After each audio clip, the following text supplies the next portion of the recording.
Welcome to Corporate Warfare. The big old tech airport in the middle of the match. A prime feature of this map. In the yellow, going for the double barracks. You know him. Some of you love him, some of you hate him. It's Dimon. And meanwhile, on the right, his ally, his friend, this is Yuno. Playing red, playing allies. Meanwhile, in the south, rocking up with the cyan. This is Sukuna. And rounding it out as the Purple Empire, moving his MCV somewhere, this is Gojo.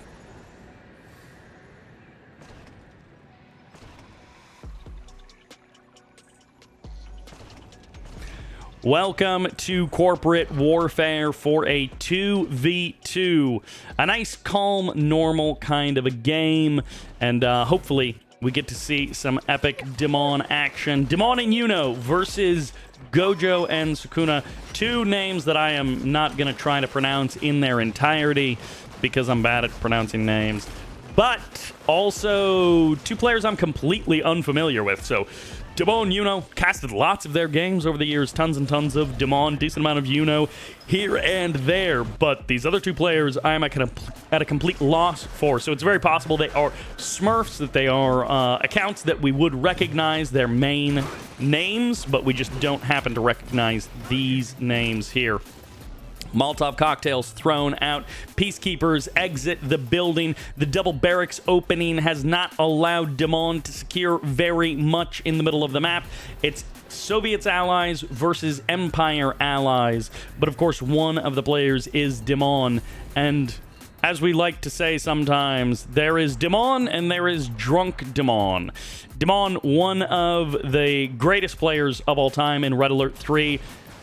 Sometimes he just does not show up. The dude can have the best micro you've ever seen, and then the next game he will die to someone who's not very good at the game. So do we get full power Dimon or do we get drunk Dimon? Both are possible, and we shall see. Well, is this just gonna... Okay, no. I was like, is he just gonna kill the oil derrick right out of nowhere just with Peacekeepers? If so, that would be pretty incredible.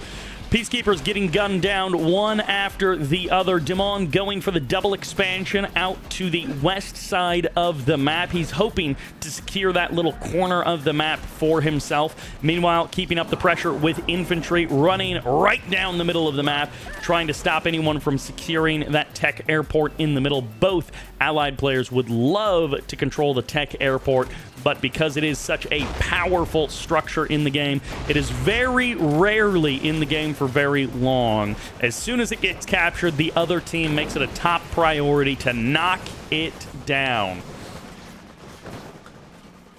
Tengu's swinging to the south, hunting perhaps a dog or a bear way out here on the water. Going to be going for the anti-scout, denying any information coming in from Yuno. Super reactor after 4th refinery. Is that correct? Not a build, not a common build that we see in Red Alert 3 is super reactor after 4th refinery and naval yard. And of course, Dimon has done this by skipping his war factory entirely. Again, not something that we see very often is the war factory skip from a Soviet player. You just don't do that. 99 times out of 100, but I guess this is that 100th game where a Soviet player does indeed skip their war factory. Multi-gunner turret deployed as well. Yuno being a good friend, throwing the multi-gunner turret down in between the two refineries. So if any Tengus drop down, they're going to have a hard time doing any real damage. Dimon sees the Naginata cruiser decently far away, so he is aware that it is bearing down on him, that is coming for him. Peacekeeper is going to be able to blast this Javelin, who's trying to laser lock a cryocopter. A difficult task at the best of times, but even more difficult when you've got 40 Peacekeepers barreling down and trying to gun you down. Apollo's going for the trade in the middle of the map. Vindicator gets tagged, but not much more than that. Hunt. Are they going to commit to it? Are they going to go for it? 2 multi-gunner. Nope, that's 1 multi-gunner turned in a wall segment down on the ground. Akula subs going for the kill of the second Naginata. There's a third Naginata, and this super reactor is so low on health that Dimon is forced to power it down. The Tesla coil kept online by the Stingray. Not something you see very often. That is a rare sight in Red Alert 3, is the Stingray powering up a Tesla coil. So even when the lights are out, the Tesla coil will still fire. Super reactor coming back up. This will kind of leave this refinery exposed a little bit. Yuno also low power mode just for a moment. Naginata shows up.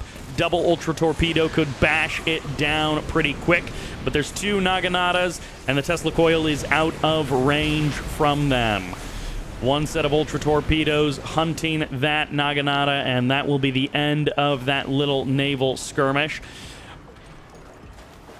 It's kind of turning into a SVE and an AVA, a little bit of a mirror matchup between Sukuna and Yuno. Toxins dropped just to deter any army from moving forward. One of the cruisers goes down. The MCV repositions into a more advantageous location. And we have not seen a ton of Vindicators from either one of these allied players. Some Vindicators, sure. Some amount of Vindicator action from both sides, but not a lot. Cryo Shot comes in, Apollos skate by, but this combined force, Guardian Tanks, Peacekeepers, and Tengus will be creating some problems for Dimon at his front door. It looks like he's got the super reactor back up and running, so a fresh Tesla coil is being added on. A cryocopter is here on both sides, but Sukuna's gets dropped in no time flat, and it's a low power mode Tesla coil, so it doesn't matter that it finished building. It can't do anything at all. The War Factory here to try and body block. Peacekeeper's going to be getting cut down by that hammer tank, but it's up to the Tengus to do the real damage. Chopper VXs don't have much of an opportunity in the sky with the Bullfrogs guarding them, but no, it's the Apollos that actually blast down that Chopper VX. Double Tengu, quadruple Tengu versus the Apollo. Where are the Bullfrogs? They're far away, not participating in this fight. And there's action exploding all over the map as a couple of Naginatas go against a couple of Akulas, and it's going to be a Crusher Crane to save the day to repair those Soviet units. Dimon and Yuno have stabilized in the north. They've found an opportunity to try and stabilize their base. Bridge getting targeted down. It gets eliminated, opening up the waterways and cutting off this MCV. It's maybe tier 3, but it is not going to go very far with no bridges. Maybe he can chronosphere it somewhere. And Apollo goes down, and every single Riptide gets frozen in place. Naval Yard as the follow-up from Yuno. You might as well get some aircraft carriers. The assault destroyers didn't work out too well earlier. Apollos versus Tengus, and there's a lot more Tengus than Apollos. Repairs versus point defense drones, but there's javelins inside of the building, so even though the Tengus win the fight, how many more will go down? 1 cryocopter gets eliminated, a second is low on health, 3 of them are so low, and finally they go down. The Apollos rock up at the last second, and it's a never-ending fight as the Bullfrogs show up to clip the wings of the Tengus, but the fight finally wanes because on the left side, it's the navies that are battling. Chopper VX is waiting desperately for these Akulas to surface. As soon as they do, they'll be jumped on, and the Naginata's going to be forced to drive into the toxins if they want to pursue those Akulas. Javs on the high ground, targeting down the Riptides, blasting them 1 missile at a time. Apollo v Apollo, but one side has Javs helping out as well.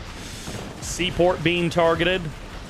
Is this seaport going to produce anything at all? If it did, it already got cleaned up. 1 assault destroyer steps on out. Black hole armor fires off, but what's there to actually kill the Riptides? Meanwhile, on the left side of the map, it's back into the Naginatas versus the Akulas. Bullfrogs are here to chase away those choppers and those Tengus. Nobody's landing on the water like that. If you got the Chopper VXs, you head for land. I guess the Tengus would be fine. but those aren't really the big threat versus the Akulas. Bullfrog's being pushed back. Dimon, he's largely been existing out on the water. He's got 5 hammer tanks roaming around the middle of the map. A second Crusher Crane in case Shoguns knock down the first one. One single Shogun battleship ready to go crushes that crane. Riptides are here, pushing this seaport out once again. They are killing Yuno's seaport. There and gone once again. Expansion in the south has been taken, gets scouted by Yuno. They're going to want to do something about that. Dimon getting squeezed by the Shogun battleships. Tanks roll in, but they have no support. These tanks are by themselves against cryocopters. He's been drinking a little bit too much. He thinks these tanks shoot up, but they are going down 6 feet under as 5 tanks get given away to the allied player in the south. Ultra torpedoes may be chasing down those Naganatas, but there is no follow-up from the Soviets. We need MiGs and Bullfrogs and Twin Blades and Akulas, maybe Stingrays as well. And if you're really crazy, you could even go for Dreadnoughts, but those aren't hitting moving targets. The Twin Blades cannot find an angle to engage. The Tengus are being guarding, and the Bullfrogs can't get close without getting blasted. Chopper VXs land on the ground. They find an escape from the anti-air of the Soviet player. Double naval yard. If you can't build right in front of their face, then sneak it around out back next to the dry dock. There's a nice spot there that no one will notice. Hydrofoil shows up. Black hole armor is good, but what's better is just having a gun to actually shoot stuff with. A dolphin shows up, and it's going to be Gojo, who is pushing Dimon's base again and again, cutting down his forces time and time again. Toxins come up. Toxins pushing away those units. Apollos showing up, and the EMP lands. The aircraft carrier leaves port and immediately fires an EMP. An ice ray freezes from the sky, and it's going to be Apollos to chase away the cryocopter of Sukuna. Yuno and Dimon not able to push their opponents back, but they might be able to gain a little bit of ground here in the east. The west, Dimon is getting shoved around by Gojo, who is having a fun time of just playing the naval battle out nice and slow. He's already knocked down the super reactor once. He's knocked down the refinery twice. He's killed a crusher crane, and he's forcing the MCV to run away yet again. On sea, it is the Empire who commands. On land, it may be you, but at sea, it is me, says Gojo, who has so far been able to match every step of Dimon and basically beat him to the punch every time. Part of that is these 5 refineries he has been able to maintain for almost the entirety of the game. He got his economy up and rolling pretty darn quickly, and he has kept it locked in the entire time. No harassment sustained, no dead refineries taken. He has been fit and full of cash this entire game. Naginata's pushing in, strikers, Tengus, everything that you can imagine from the Empire player is here. Even a couple of Sea Wings in case Twin Blades should show up. A multi-gunner turret is here, but that's no match for the Shogun as the Shogun battleships blast away at the base of Dimon. On the other side of the map, it's going to be Yuno, who once again EMPs his allied opponent. Yuno is winning the 1v1 at sea in the east. Tengus swing around. Naginata's step a little bit too far forward. They've got no anti-air support over there. Super reactor goes down. Naval yard is the next target. 3 heroic battleships and a 4th that is nearly there. Is this Akula going to blast? No, he's not going to try and take down that weak Shogun. 3 aircraft carriers. MCV made it onto land. Dimon has escaped for now. He's got 2 refineries and a super reactor in his main base, but he may not have very much for very long. Multi-gunner turret getting a couple of extra shots here. It's costly for the Tengus to do this, but they clear the sky. Pretty much every Tengu, or every Twin Blade going down. 6 minutes on the Psionic Decimator as the Apollos go for a couple of extra kills. 3 more Tengus fall, and now they are deep behind enemy territory. The Shogun battleships blast down the super reactor, and Dimon's main base is laid waste. His MCV has escaped, but his chances of winning this game diminish with every second. Yuno is going to have to bring the pain, not versus 1, but perhaps versus 2. Hydrofoils and Dolphins trying to hold the line. Delay, delay, delay. Wait for the Empire reinforcements as Gojo is cleaning up Dimon everywhere that he finds them. Dolphins getting locked down by those toxins and eliminated, and the aircraft carriers have not been stopped. The cryocopters freeze the riptides in place, and Dimon may be running, but at least he is escaping for now. The MCV into the middle of the map, but perhaps nothing will escape the power of Yuno's navy. Hydrofoils getting frozen. Akula subs nowhere to be found, but there is one coming in to reinforce Yuno from the other side of the map. He drove a long way to make it to this battle, but he's finally here now. And it's the Dolphins that actually clean out the naval expansion of Sukuna. The game gets flipped on its head as Dimon gets nearly demolished and Sukuna gets knocked out of the water. It's Allies versus Empire Navy. The Sea Wings going down means that these cryocopters are unopposed. The Dolphins are going to have a heyday just slicing and dicing through these units. MCV going for the crush. He's hoping his opponent isn't paying attention, and he's not. Sukuna, focused elsewhere on the map, loses all of his units, but his peacekeepers go into the building, and that's okay. The cryocopters live to fight another day as they freeze the units at sea. They go to save the MCV, and then they go back out to sea to shrink the Shoguns and get shot up by the Tengus. Bullfrogs in response. It's one hit and then another. The response from the other team. Assault destroyers working in a group of 3, but the Shoguns rush through them and crash into one. Dimon hoping to survive long enough to get something up and running. The Shogun battleships that are now largely unopposed on the water, but there's only cryocopters here to try and stop them. What is that?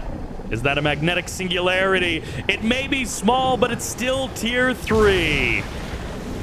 It doesn't matter if it's as small as the magnetic singularity. It turns out that the magnetic singularity still can't pick it up, but the Vindicators can bomb it down.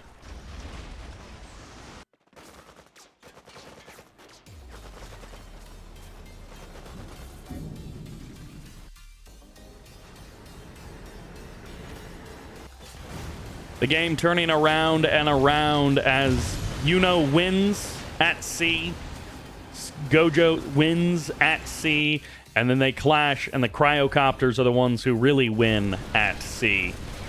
Riptides now assaulting these aircraft carriers who have almost nothing left around them and no one to keep them safe. They get shrunk down to escape, but it just doesn't matter. The EMP doesn't come through. I guess that was something else, as this last assault destroyer will go down to the cryocopter, and the entire navy from every single player gets absolutely blasted.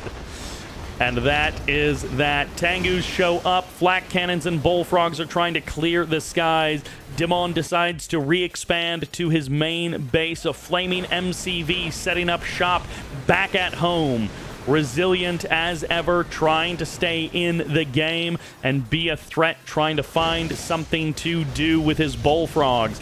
A fully heroic Riptide blasting through bullfrogs, absorbing damage from the conscripts in the windows. The naval yard, the 5th or 6th naval yard that Yuno has built.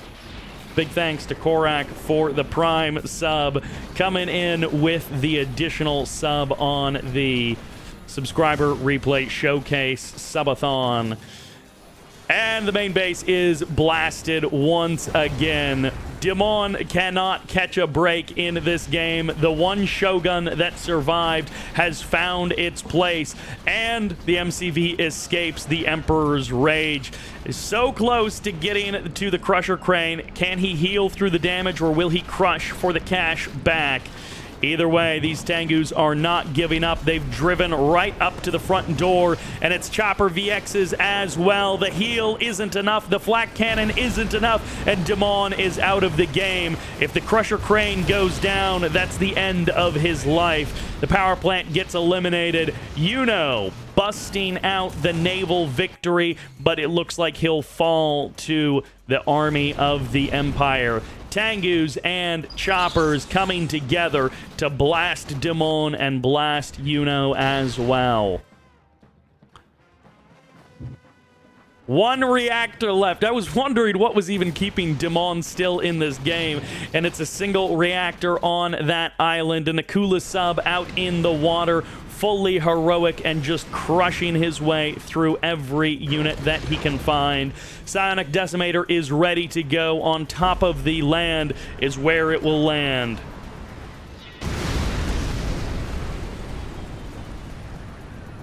Both refineries blasted. The airfield crushed down to 20% HP. Dimon has been defeated, and Yuno has been defeated. It's Gojo and Sukuna who win the day, the 2v2 on Corporate Warfare.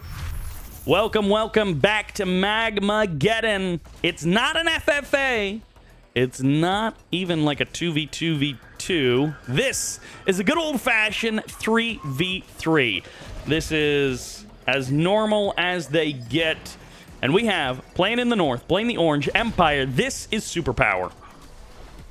In the middle, playing the pink Soviets. This is KitKat. Crane first into the double refinery, classic Soviet build. And in the south, it's BlackOps, playing the red Allies. It is a Empire Soviet Allies team versus the Soviets in the south. The blue, this is 9-track. Playing as the blue in the middle, it's the Pain Empire player. And rounding out as the Allies, this is Stryderr. So yes, we have the perfect division of factions. Empire, Soviets, Allies on both sides. And I always forget one thing or another when doing this, so there we go. You cannot hear me holding back the hiccups. I'm not even hiccuping. What are you talking about? This is absolute blasphemy. Obviously, the more that I deny it, the more it sounds like I actually am holding back the hiccups. But I really am not. I'm not sure what you even heard. But we've got ourselves a classic 3v3. We've seen some goofy games today. We have seen some silliness here and there. And the result is going to be a 3v3 on Magmageddon. A nice old-fashioned classic 3v3 on Magmageddon. We have got Peacekeepers trying to blast down that dojo, and lots of Peacekeepers in the north. Stryderr throwing out a bunch of beacons, trying to get his allies to pay attention to something or trying to look somewhere. And, well, everybody going for that third refinery right off of the bat. And, of course, the double wall block by the Empire player. One of the very common and annoying ways to slow your opponent's third refinery down is to just block it off with a bunch of walls. Takes them a couple of minutes to clear everything out. Slows them down just a smidge. Double barracks as a body block here, trying to keep that Mecha Bay alive, slow those Peacekeepers down, make them run around a little bit longer, and give more time for that Tengu to get in on the action. Peacekeepers clear out the walls. I guess it's really the Javelin soldiers clearing out the walls, not so much the Peacekeepers themselves. And sell off of the barracks. Everything has calmed down a little bit. You get in here with the 3v3s and you hope that you don't die early, and neither side has taken any... Whoa! That's not good. That's not right. What is this? Little Dojo slipping in the back door, followed up by a Tesla coil as a response. And the barracks comes in as well. The bear comes in as well. Going for the kill on the engineer. Goodbye to the engineer. The walls come up just in time. The bullfrogs are here as Team Blue is looking to strike deep into the heart of Team Red, slamming down that super reactor. And at the end of all things, I think the super reactor is just going to have to be sold off, and that will be the end of it. Dojo on the other side of the map doesn't quite find as much to do. Super Reactor taking a little bit of damage, and of course you can't kill the Super Reactor without damaging the rest of the base as well. The airfield probably would survive, but it would take a pretty healthy dose of damage from that Super Reactor. Tengu's on the ground. Multi-gunner turret comes up as well. Barracks comes out. The dog is not paying attention, and he gets it back with an engineer. A dog is right there, and he did nothing to stop that Engie boy from jumping in that super reactor. And after all that, the super reactor goes back to the original hands who held it. And not much has happened, but the Tesla coil will be established, so that can actually start blasting away at these structures, and that might actually be the end of that super reactor. We'll see if it's actually able to survive the night. The power plant getting targeted. Low power mode for the allied player. Multi-gunner turret going down, or going offline rather, and the twin blade will be able to slowly work away at that Tesla coil. Going to be slowly but surely causing it to die, but truly slowly. Instead, he's going for the refinery, and it looks like he will actually get the kill on the refinery, forcing the sell-off. Gets the harvester as well. The bear cleaning up those flak troopers. Those are spendy boys to be cleaned up by a bear like that. 3 twin blades will finally take down that Tesla coil. The disruption has happened, and that's going to be Tengu's going for the transform to clear out the bears. The dog is here, and it's going to be Tengu's going for the harass in the middle of the map. KitKat taking a beating, getting broken time and time again. Not just once or twice, but 3 and 4 times. We'll see if he can snap back together and find himself a place in this game. If he actually survives all of this, then he should be fine. He'll be on 4 refinery economy, 3 refinery economy. Eventually, might be 4 refinery economy. And, well, that'll be a good enough place. He has a super reactor back under his control. He's got the airfield, a 5th refinery coming up. The opportunity to expand into his own main base. And, you know, his refinery will be up and running. Naval yard. Yeah, might as well kill it. Easy. Naval core gets shot up, gets blasted, and harvester gets eliminated. Nope, harvester survives. Both of the twin blades go down, but the harvester survives. Cryo shot coming in directly on top of the dojo. Tank Buster will get frozen. Cryo shot in response. The barracks breaks down. The Peacekeepers pushing forward. 2 Guardian tanks here to anchor this army. The cryo shot whiffs completely. Apollo's showing up to cut down the MiGs. The IFVs get a couple of shots in as well. It's Guardian tanks versus Tsunamis in the north. It's a mixed bag of forces on both sides. Point defense drones adding a lot of health to the Empire army, and KitKat has been left alone. KitKat moves out with the twin blades, looking for targets in the middle of the map, but finding a weakness here in the north, trying to cut down those twin blades, or cut down those Vindicators. The twin blades going down to the Apollos as the Tengus clear the skies as well. SuperPower pushing forward in the north. Akula sub sharking around the map for 9-track. Able to find a couple of kills here and there, keeping Team Red out of the water. You don't need to play out here on the water. Just stay over there on land. That's where you're happiest and safest. KitKat now up to 5 working refineries. War Factory, surely a... Oh, no tier 3.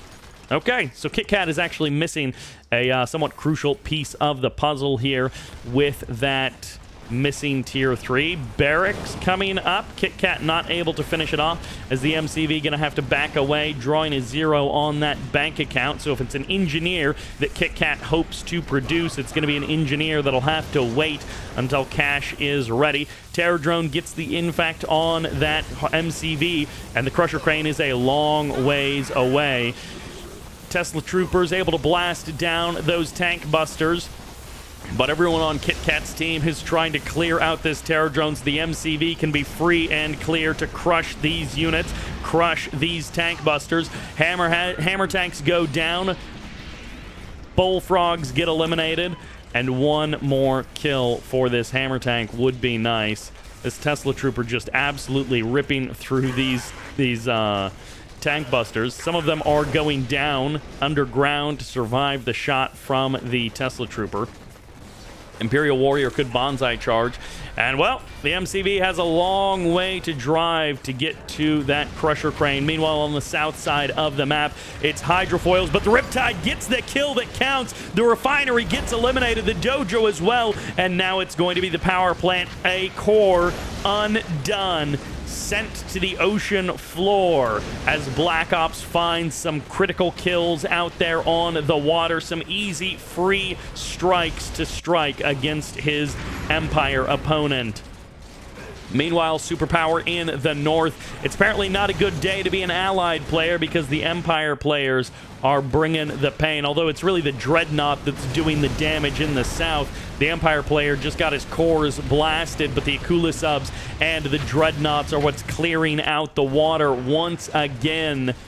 KitKat is going to have to bring the pain on land because in the south it's blue team that is dominating, and that artillery on the water isn't going to be given up without a fight. Tengus go for the transform. SuperPower continuing to put more pressure on Stryderr in the north. A cryocopter shows up, but a cryocopter gets blasted out of the sky.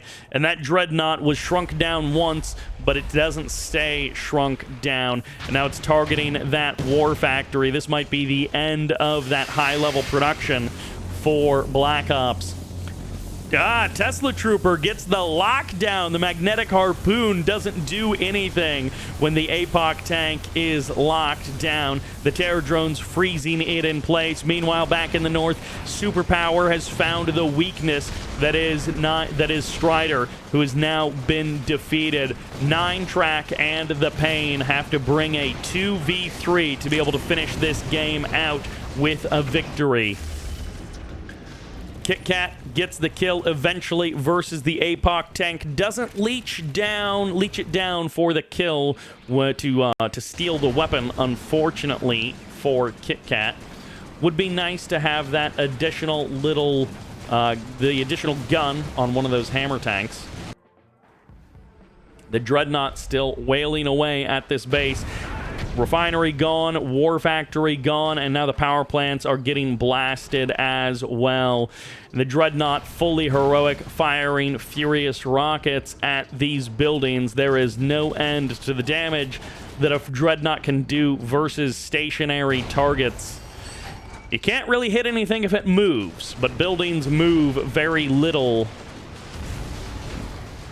Refinery goes down. SuperPower's tsunami tanks unopposed on the map. His Tengus fly free. No one dares challenge me, is what he thinks to himself. Tengu's going to be passing each other in the sky.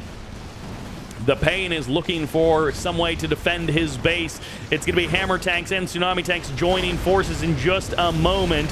SuperPower leaves KitKat high and dry. The Bullfrogs get blasted. Are there any Chopper VXs to bring some additional firepower? It's going to be the Vindicators. Emperor's Rage slows down these hammer tanks, and these tsunamis need to just close the distance or wait it out. A couple of Chopper VXs would be the end of these hammer tanks, but for now, they're just waiting for those tsunamis to drive close enough. One Chopper VX shows up, and the Tengus can transform. They clear the skies. SuperPower showed up, and just the right moment, and he clears out everything. Team Blue getting blasted. The hammer tank continuing to work through the base. The MCV packs up and runs for the hills. He's going to try to escape out to the water, but he's not fast enough as the tsunamis find the kill, and the hammers continue to work on the base. Fights break out over almost every inch of the map as IFVs from BlackOps run through the middle of the map to join in on the fight, only to get blasted by APOC tanks and Natasha. One Chopper VX is finally here as SuperPower's Tengus have been cleared out, or they've flown away. I guess they just didn't want to participate in the fight anymore. Driving close to the super reactor, apparently, instead of going for the safe play. Yep, they drove in real close to that super reactor, then they just sat there as it blew up. If that's Yuriko, no, it's an engineer who pops out just in time, and a single Tengu will not even transform to kill it off. Natasha has sniped. Where is this engineer going? It doesn't matter. His story ends there. Pour one out for the poor engineer. And the hammer tank, what just happened there? The hammer tank died, but so did the APOC, and the APOC died first in our version of the game. But perhaps there was a little lag that meant things played out differently than they should have. Terror Drone gets the infect on the double vet APOC tank. KitKat chasing down this APOC tank with one single Tesla Trooper. Natasha goes down, and that Terror Drone is a true hero of the people. That guy is going to be riding home, and he will be heralded. I guess he's mindless drone, but he'll be heralded as a hero wherever he goes. It's Tengus v Tengus, but SuperPower no longer has the advantage here. He does if the tsunami tanks roll up. As the Tengus transform, the tsunami tanks roll in. And the Pain is going to have to move out of there. 9-Track and the Pain playing an impressive 2v3. Although with BlackOps being blasted nearly out of the game, it's closer to a 2v2. And all of this without Wave Force artillery and without the Shogunate, as the nanotech mainframe is now being deployed.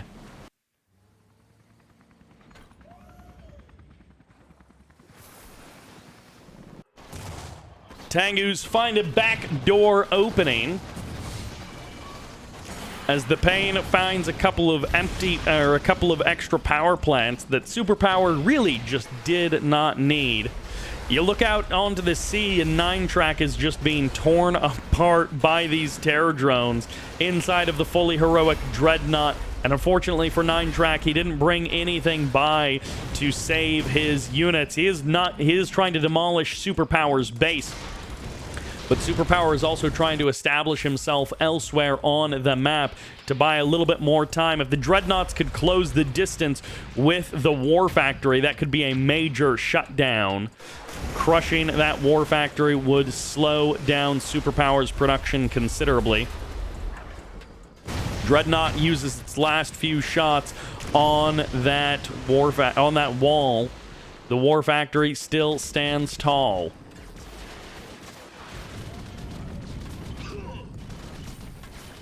Technically, there's 5 players in the game, but there's 4 players actively fighting to win. Natasha steps out onto the front line. She's gunning down conscripts, but if she could line up the shot on the tank busters, they'd be a better target. Tengu's going for the transform. Nope, they're on Overwatch. They clear out the Twin Blade, and they let the Chopper VX deal with everything else. The Flak Troopers have found their mark as Natasha goes for the kill, snipes out one of the Tsunami tanks, and it's double flares getting popped. A conscript inside of the Tsunami now on the blue team, as 9-Track claims not only APOC tanks to the front line, but also a Tsunami tank on the front line.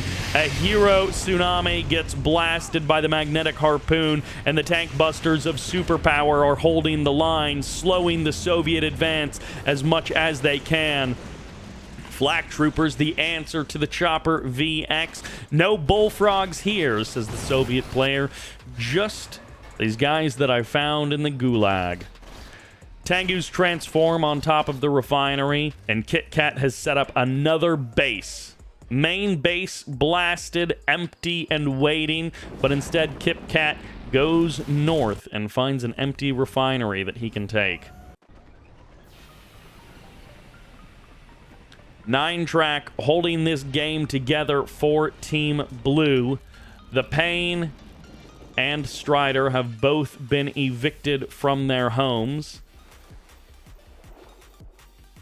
9-track has no income. Maybe, one refinery over there, but 9-track I don't think has any cash to spare. If you sell off one thing, you can't build anything with the other. If you sell off the refinery, then that's it. There's no economy. If you sell off the naval yard, you can't build anything after the refinery. So what's the point? Airfield goes down. SuperPower lands everything in the Soviet base. He's trying to disrupt 9-track's production. Bullfrogs come back. Bullfrogs get cut down. The Tengus, if they can clear out the anti-air, then suddenly the Chopper VXs can make short work of the base. There's the transform up into the sky. Go the Chopper VXs, and they get the battle lab. They clear that out. The Tengus of the Pain finding utility somewhere on this map, harassing constantly, trying to kill off every harvester that they can, every power plant, every anything that they can. SuperPower versus 9-track. Even though there's 5 players in the game, it's coming down to SuperPower versus 9-track in this game. Night Trucker showing up to the Red Alert 3 part of the stream, not realizing he missed the Kane's Wrath action from earlier. Although if the stream goes on long enough, then we will be going back to the Kane's Wrath side of things. MCV out from the water, almost dead, but still alive and kicking. I assume it'll drive over to the War Factory and get some free repairs.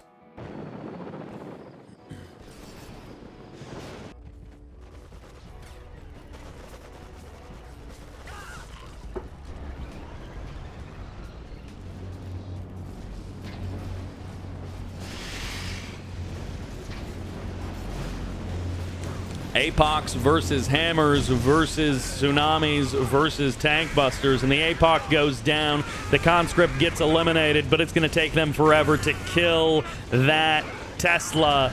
He's marching forward. He's got a suit of armor, and the Tengu's transform, but he's scared. He runs. He says, I'm no match. That Tesla Trooper is too much for me. The MCV needs to be Magnetic Harpoon, but he lets it get away. He establishes a rebuild, and the Tesla Trooper goes for the kill on the Hammer Tank. 9-track managing to find some kind of hope for these. Are we gonna juggle? Are we going to the circus? Are we juggling full time? This Yuriko used to work for the circus, and she is a professional juggler. The Tesla Trooper may have stolen your heart, but Yuriko just won the game and crushed the entire attacking Soviet army. APOC tank after APOC tank, the hero Tesla Trooper, the one we want to see, but Yuriko Omega, the one we actually get. 9-track versus SuperPower, and SuperPower has a super-powered Yuriko Omega, and actually KitKat is getting back into this with 2 or 3 refineries spread around the map. BlackOps absorbing cash through these oil derricks. Actually, only one of them is his, but he's just absorbing more and more cash, and BlackOps, if he leaves the game, will give 11 grand over to SuperPower or KitKat as a nice cash infusion, a cash boost to keep them going. Yuriko is here. She can juggle these tanks, and SuperPower getting the hero play as 9track has been defeated. Hands everything over to the Pain, who has 4.5 grand left in the bank. But does he have a plan to win the game? It's going to be hero tank busters surprising from the back door, but it won't be enough. They hit the floor. BlackOps, SuperPower, and KitKat get the win. They may not have had the cleanest game, and BlackOps wasn't there for most of it, but they have managed to get the win. KitKat and SuperPower bringing the plays, and SuperPower bringing the pro juggling skills. Welcome to Magmageddon for yet another 3v3. On the left side, playing as the Empire, this is Saline. In the middle, playing as the Orange Allies, it's Zezo. And in the south, playing as the Red Soviets, it's Grey 2. Meanwhile, on the right side, it's Team Blue. All Empire. So good luck with this. I'm guessing this is FlodeinTo. In the middle here, this is the lightest blue. It's GreekGift. And in the north, playing the medium blue, this is 9track. All right, I think I actually swapped those names. I think 9track is in the south and FlodeinTo is in the north. But when they all play Empire, it's hard to tell. We have a Team Blue that is all Empire, and then there's even one Empire player on the other side of the map, but at least he's a very different color. Allies and Soviets, a perfect 1-1-1 makes up the team on the left side of the map, and then it's a triple Empire team on the right side of the map. Couple of cheeky dojos trying to sneak their way in. Riptide with a couple of Javelin Troopers will be able to stop that from doing anything. And the other dojo has been found out. Those sneaky Empire players always trying to put an engineer where it doesn't belong, always trying to find a back door that they can exploit with their dojos. And sometimes it works. Sometimes it does work.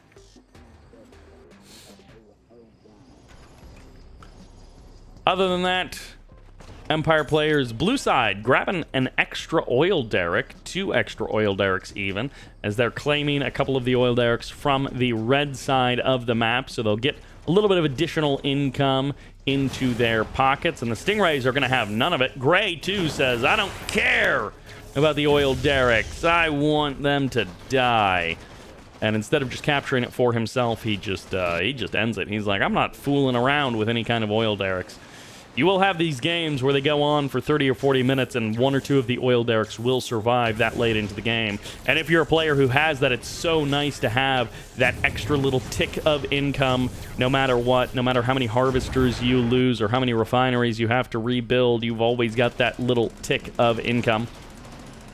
Saline going for a little bit of harassment on the right side of the map, but he's also brought along a sudden transport with a couple of tank busters packed inside as well, and now they're going to try and escape from those Tengus and hope that they don't get blasted by a bomber or something. I guess they can't because Vindicators only exist for the team on the left side of the map, and the sudden transport is going to try and find another harvester to kill, find another harvester to harass, and hope that he could lose the Tengus in the middle of it all. Riptide shows up in the south, maybe a couple of Javelin soldiers in here as well. The sudden transport is about to go down, so you might as well send those tank busters out to fight another day. Javs will deal with 1 or 2 of those Tengus, but ultimately everything will fall and the Tengus will reign supreme, taking a little bit of damage from the sudden transport exploding. And meanwhile, the harassment on the other side of the map continues as well. 9track or FlodeinTo throwing a Tengu over to the left side of the map to do a little bit of damage. And that is a genuine Mecha Tengu. It's not even a sudden transport disguised as a Mecha Tengu. It is a genuine Mecha boy hanging out in the game. Tengu's flying in. It's going to be a slice and dice of the Apollos. This is way too many Tengus for a couple of Apollos to fight. Even the Vindicator goes down. driving to his doom as he flies into an enemy war zone that he does not have control over. Riptide trading out versus the Imperial Warriors in the middle, and perhaps an engineer sniped somewhere on the map. Saline trying another dojo steal of this oil derrick. All 6 oil derricks were controlled by the blue team. And of course, one of the oil derricks has now been blasted out of existence. But other than that, the 4 remaining oil derricks are under control of the blue team, which is a little bit annoying for Team Red. They're stealing that income. They're siphoning it off from the left side of the map over to the right side of the map. Bullfrogs showing up, Tengu's flying over, and it's going to be a Stingray that it gets caught by the trap of Tengu's.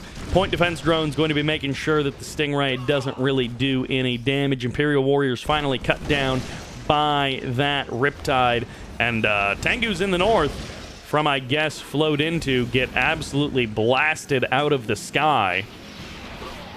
Tengu's from Saline go for the transform, and they're going to finally shut down this dojo. Perhaps once and for all, Saline can take control of his own oil derrick. Or maybe not, as the Tengu's of FlodeinTo skate a little bit too close. GreekGift flying around with his Tengu's, trying to find some kind of harassment angle to sneak a couple of units into. The dojo just now establishing itself. Oh, this is not good. Eureka Omega making a sudden appearance as these twin blades are hoping to find a target to shut down. One twin blade goes down. The second one gets a shot off. Psychokinetic burst knocks down the bears, but the twin blade gets the kill that counts. Goodbye to Eureka, and no engineer produced by that barracks.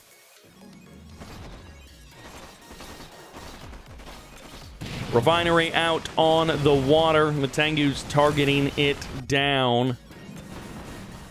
Bullfrog blasting away at the Tengu's as the MCV runs from the Shogun battleships.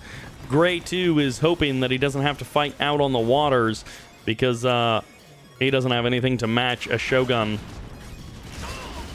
Twin Blades trading... Well, Bullfrogs dying to the Tank Busters, but the Tank Busters die to the Twin Blade. Yari mini-subs coming out from Saline, who is putting damage a little bit everywhere on the map. I feel like Saline has been really focused on harassment. And no, Saline will not be able to get the oil derrick in the north. Saline is not allowed to control his own oil derrick. He keeps losing the dojo after dojo after dojo. Every single one goes down. Stingrays getting shot by the Tengu's. They're going to be forced to run away. Although the Tengu's now trading the lives with the MiGs in the sky. The Twin Blades are here. The one Twin Blade. There probably were more Twin Blades, but now they've all been cut down. Guardian tank goes for the kill on all of the Tank Busters, and the multi-gunner turret is glad that he doesn't have any more targets to shoot at. MCV set up in the middle of this base. This is the wrong area, and the Tank Busters get the kill, but it doesn't even matter because the MCV gets destroyed and cancels the build. Those Tank Busters hoping to kill a Tesla coil before it comes online, but the Tengu's got the kill that matters most, and now Gray is going to have a bad time. He's going to have to rebuild his MCV. His naval yard is there, and he doesn't have a crusher crane, actually. Uh-oh. That's not good. So he is completely out of it until he rebuilds that MCV. I mean, he can keep... if he loses the naval yard, then I think that's it. One more volley, and Gray is pretty much out of the game. The Shogun! Oh, he does. He fires the last volley. He gets himself a heroic status, and I think that is it for Gray. He can produce infantry, and that is it. He's got a double barracks setup, and he can funnel all of his cash into infantry, but he cannot do much more than that. He does have the super reactor, so he should be able to build Tesla troopers, and that will be something. But I don't know if it will be enough. He can't even reclaim a Soviet MCV from someone else on the map, but he can switch to Empire. That is one thing that he could do. If he had a Natasha, then maybe he could snipe an MCV. But unlikely to that he has a Natasha hidden somewhere on the map. I don't think he ever got a battle lab at any point in this game. Stingrays and MiGs out on the field for Gray 2. He's going to find a fully upgraded Imperial Docks. He's going to find himself a naval yard to destroy.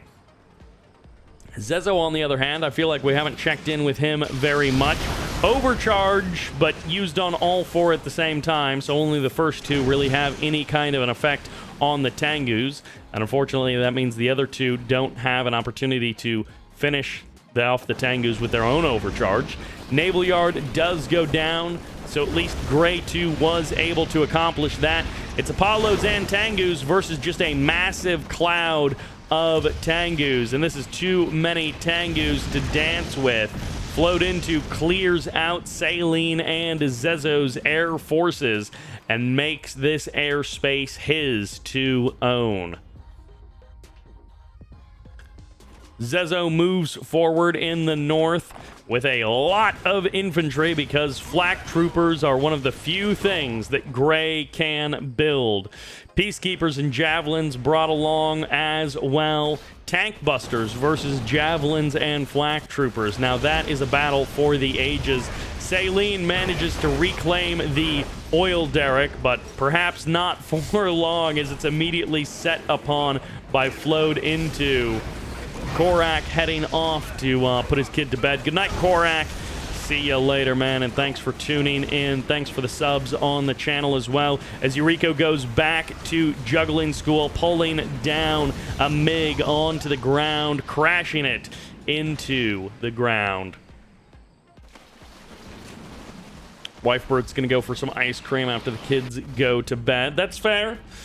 She's definitely earned it on a day like today as we cross the 8-hour mark in just 7 minutes. We'll cross the 8-hour mark of broadcast. And it's another Tengu battle, but this time the point defense drones are on the other side. And of course, if you can't win the battle, you might as well win by crashing your Tengus into the ground and destroying your opponent's buildings by smashing them as you die.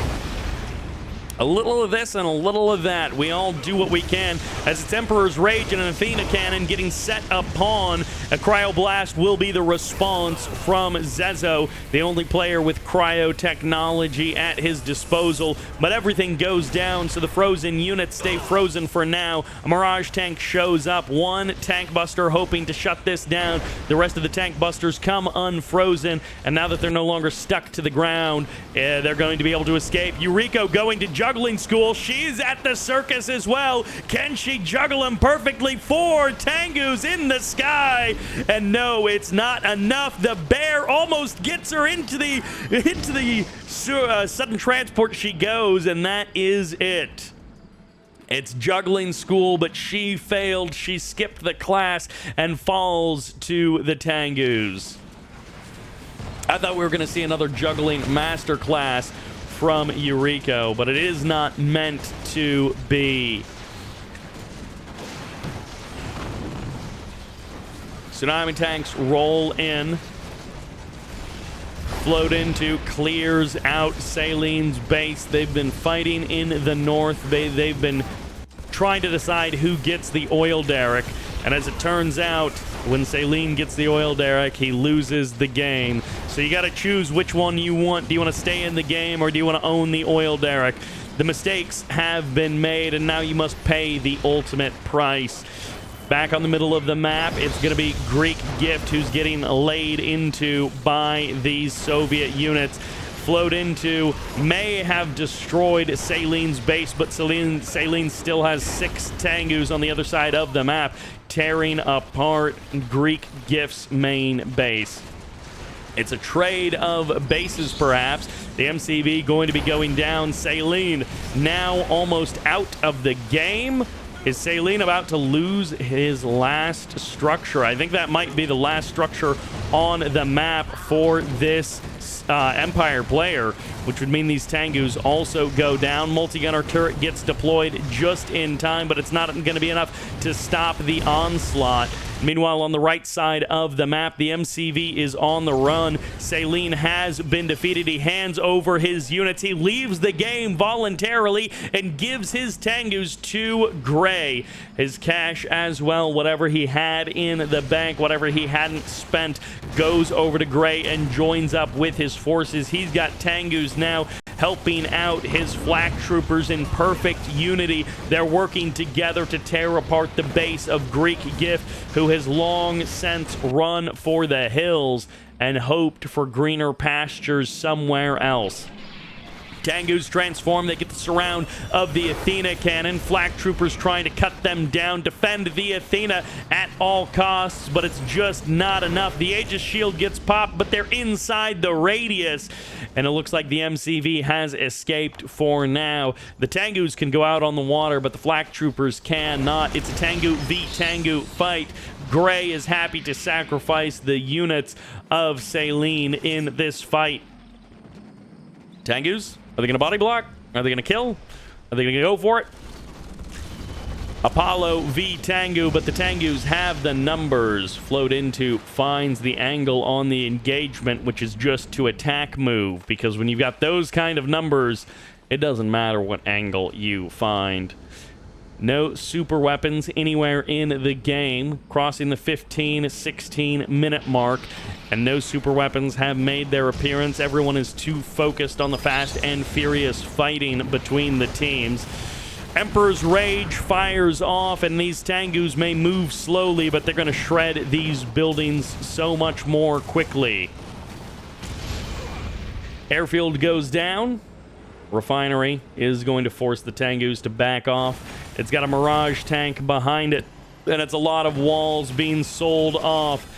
Zezo with the one Athena cannon attack coming forward. Yuriko has found a new opportunity. Will she juggle? She goes heroic. The Tengu steps in, but the reinforcements cut her down. Saline is back from the dead. His Tengus under the hands of Gray get revenge, killing Yuriko for the second time. The Mecha Bay under threat in the Athena cannon, just happy to be killing a barracks by herself. She's like, I got this one, boys. You get the rest. And the rest is about 800 Tengus that just transformed on top of this army. Aegis shield don't do squat when you got nothing to push back the forces. Goodbye, Athena. It was nice knowing you. The Mecha Bay survives. If only she hadn't targeted that barracks. Maybe things would have been different. FlodeinTo is ready to fight. A refinery comes out. GreekGift is slowly but surely making his way back into this game. The oil derrick still alive, 17.5 minutes into the match, and the oil derrick is what's keeping GreekGift in this game. $30 in the bank as he goes to build his refinery. Balloon bombs called in. This may be good from Gray, but he doesn't have a lot of vehicles left. The flak troopers managed to kill out the tsunami wave, but it's the Tengus that are going to clear the rest of the ground army. I mean, that was a pretty good engagement for Gray, considering the guy lost his MCV and all of his production like 10 or 15 minutes ago, and he's just been rolling around with the infantry. It's actually worked out pretty well for him. He's been a pretty active participant in the game. He's been doing as much as he can. Gray and Zezo have been putting up a pretty impressive fight, considering it has been a, like, it was a 2v3, and now it's like a 1.5v2, I guess, because GreekGift isn't much of a participant in this game. Tengus go for the transform. Once again, the Emperor's Rage going to be boosting their damage so they can deal with these buildings that much more quickly. It'll be the Cryogeddon on top of them. Zezo forcing them into the sky, but it's against the 3 Apollos, and they are ready for that fight. I mean, the Tengus have Emperor's Rage and point defense drones. What more could you ask for in a fight versus 3 Apollos? Goodbye to that Prospector, I guess. You might as well get every kill that you can. FlodeinTo, I guess, is just going to be taking over the map all the way in the top. 9 Track also basically beaten within an inch of his life. It's Zezo versus FlodeinTo. And both of them have a decent amount of resources, and both of them have allies who aren't really there. They're there, but they're not doing much. Those are some suspicious rocks, I will say. Zezo trying to keep hope alive against all odds, fighting this 1v2. You got 2 players who are half alive, so that makes one whole other player. And I think 9track is about to be back in this game in a much more major way, which will make it a proper 1v2 for Zezo. A ridiculous proposition. It's been done before, but it is extremely rare for good reason. A 1.5 versus a 2. Another multi-gunner turret coming up for Zezo.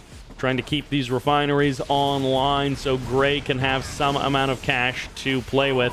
And the multi-gunner turret doesn't last long versus heroic tank busters, but there's 2 more multi-gunner turrets who are blasting away. Might have to sell off some of these wall segments or just wait for the Mirage tank to clear it out. Tengus go for the transform, but it's the strikers who are going to do most of the damage. The multi-gunner turret, if it evades notice from the strikers, he may actually be able to kill off most of them. But no, they turn their guns. He still gets 2 of them before they... 3 of them before they shut down that multi-gunner turret. He clips the wings of 3 Chopper VXs. Athena Cannon gets blasted. Unfortunately for Zezo, his 1 Athena Cannon attack isn't working out well for him. All 3 of them eventually went down. Another refinery has been claimed, and the final squadron comes in down onto the barracks, shutting it down. They kill off the barracks, and they stop the infantry from producing. Could have also gone for this red barracks, shut down Gray's production. Gray no longer a 2 barracks player. Gray just has the 1 single barracks. Will the multi-gunner turret kill the chopper? Nope. Down to half health, but he goes heroic. So his hero status grants him the ability to heal up in the field. Zezo, once again, with the 1 Athena Cannon attack squad. Okay, this one does have 3 Mirage tanks to be bodyguards, so that is a big step up. Flak troopers running forward. They've got their magnetic mines, and they're going to break stuff down. And now FlodeinTo is like, uh-oh, I got to get out of town because apparently this is a little bit of a too scary of a party for me. And I mean, the Flak Troopers and the Mirage Tanks both have pretty good DPS. Apollos show up, and it's going to be Chopper VXs going for the Transform to clear out the Mirage Tanks and then go to the ground to clear out the Apollos in the sky. Shogun battleships firing from afar. And no, just kill the MCV. Just go for the MCV. You're about to die. And that's the end of it. The Aegis Shield won't help you much. It'll survive a little while, but do you have a plan to save this Athena Cannon? I think the answer is a no.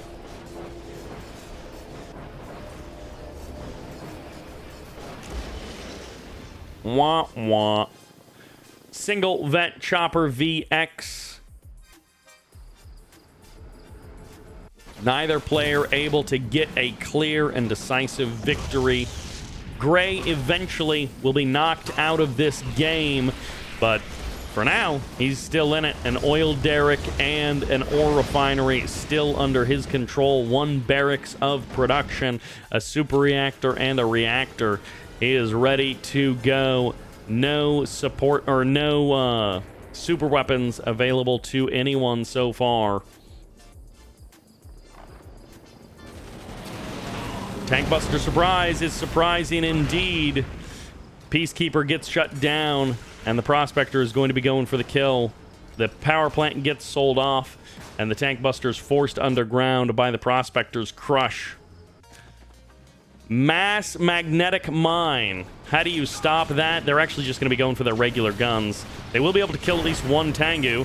They will be able to get some of the units in the sky. The Bears going for the Imperial Warrior. The MCV running as fast as he can. And it's Chopper VXs who can't do anything. They can try and stop their way to victory, but they're just body blocking as the MCV goes down. And then he sells off the power plants a moment too late as the flag troopers come through. Gray, the hero of Team Red, bringing down FlodeinTo's MCV. It's a tier 3 mecha bay, but it might as well be tier 0 if it gets blasted by these Mirage tanks. One Mirage tank down, Cryocopter fall, the Chopper VX falls, but the Tsunami tank gets the kill that counts, and FlodeinTo keeps his mecha bays alive. Both of them surviving and thriving. One reactor down in its low power mode. I guess you sell off one of those multi-gunner turrets so perhaps the other one can survive. The IFVs show up, flak troopers getting chased down, and it's one more Athena cannon from Zezo. One more chance to knock down these mecha bays.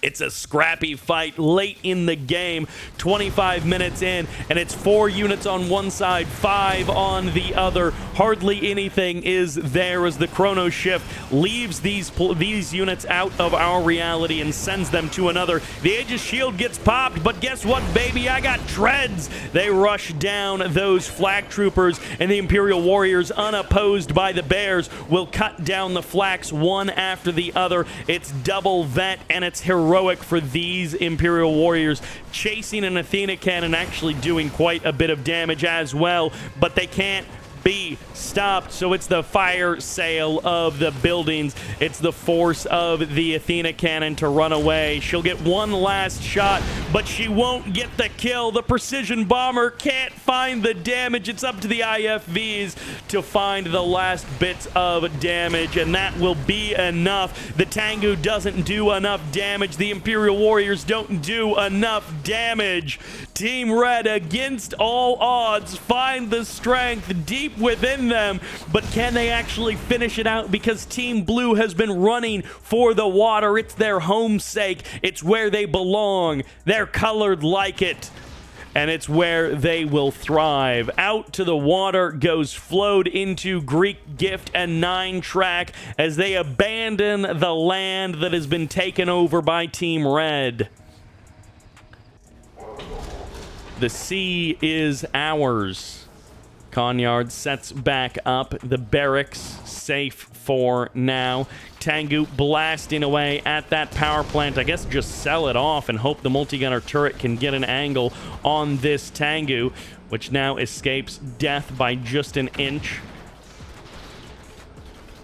You gotta do something, man. No Vindicators on deck. Shogun battleships closing in. Multi-gunner turret here to chase away one Shogun, but the other is out of range. And this is not green alert blasting down units with an infinite number of turrets. This is a last desperate attempt by Zezo and Gray to stay in this game.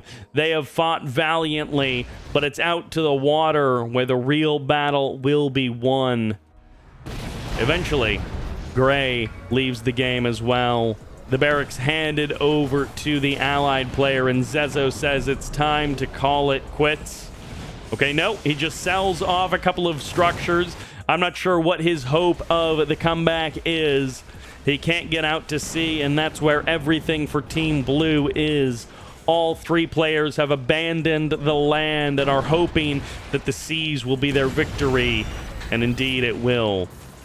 The Shoguns from afar blasting down this base. Even the Athena cannon is no match for the power of the Shogunate. The Bears get cleaned up. Far on the right side, Yuriko shows up to oversee the victory as the GG gets called, and Zezo, aka Ishmael, has been defeated. The tap out in the last game as we have wrapped up our next 3v3 on Magmageddon.